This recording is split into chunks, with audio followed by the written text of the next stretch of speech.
Buen día, gente del IADE. Hoy lunes, después de Pascua, leemos del Evangelio de San Mateo que las mujeres que habían ido al sepulcro, después de oír el anuncio del ángel, se alejaron rápidamente de allí, atemorizadas, pero llenas de alegría, y fueron a dar la noticia a los discípulos. De pronto Jesús les salió a su encuentro y las saludó, diciéndoles: «Alégrense».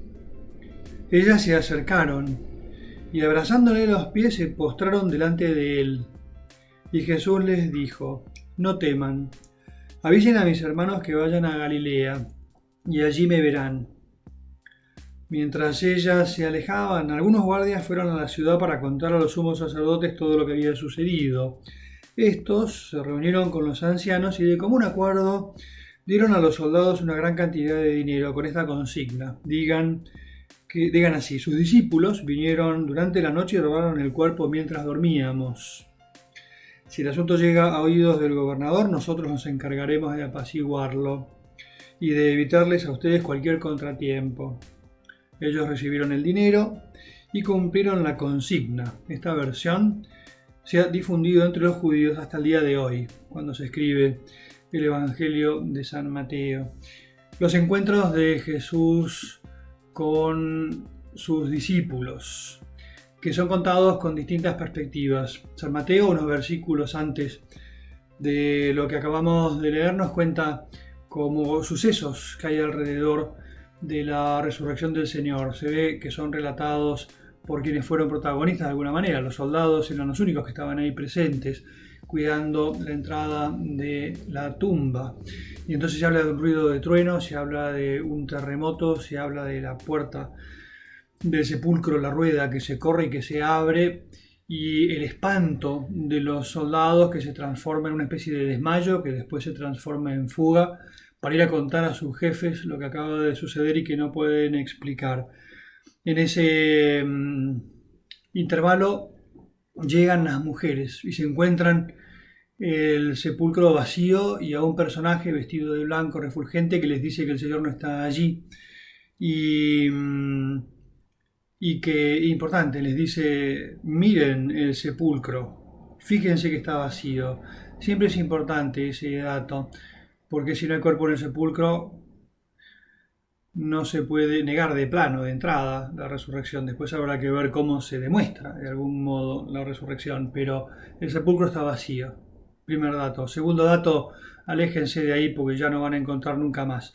Pero fíjense, ¿no? Fíjense con los ojos, que ahí el cadáver de Jesús, que es la gran muestra que hubiera podido ser la gran muestra del fracaso de la resurrección, no se da.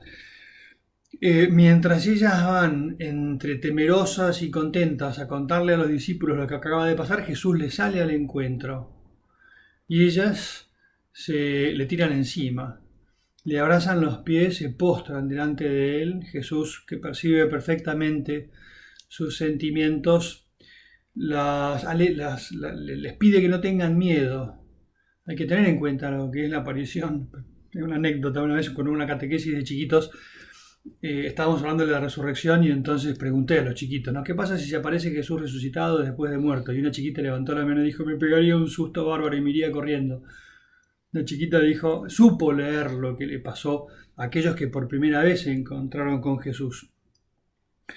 Hay una estructura en los encuentros de los discípulos con Jesús que se va repitiendo de un modo distinto y con algún matiz que completaremos en estos días en todos estos encuentros. Una estructura de fondo, ¿no?, que es primero que Jesús toma la iniciativa de aparecerse a sus discípulos. Él se acerca. Se produce el encuentro, el reconocimiento. Vamos a dar algún detalle más mañana. Y luego la inmediata tensión de contarlo a los demás. Y siempre todo envuelto en un gran ambiente de alegría, que es el sentimiento que la Iglesia más nos propone durante este tiempo de resurrección. Tratar de acompañar a aquellos personajes. ¿Qué quiere hacer la Iglesia durante este tiempo? Lo que hace siempre: mostrarnos los hechos de Jesús. Porque metiéndonos dentro de las escenas, intentando meditarlas por nuestra cuenta, se va produciendo ese encuentro personal en nuestra interioridad con ese Jesús que a cada uno de un modo distinto se nos acerca, nos podemos encontrar con Él, podemos llenarnos de esa alegría para después poder contarlo a los demás. Vamos a seguir dando, como decía, datos de esos que podemos ir sacando de esos encuentros, porque es importante.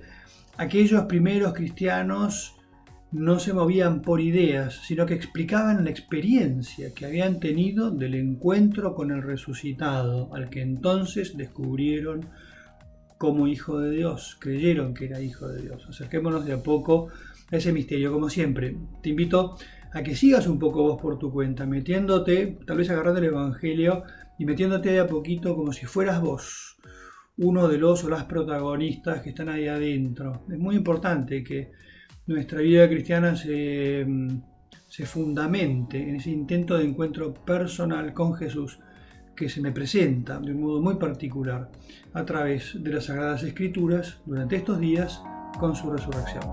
Nos bendiga el Señor resucitado, en el nombre del Padre, y del Hijo, y del Espíritu Santo.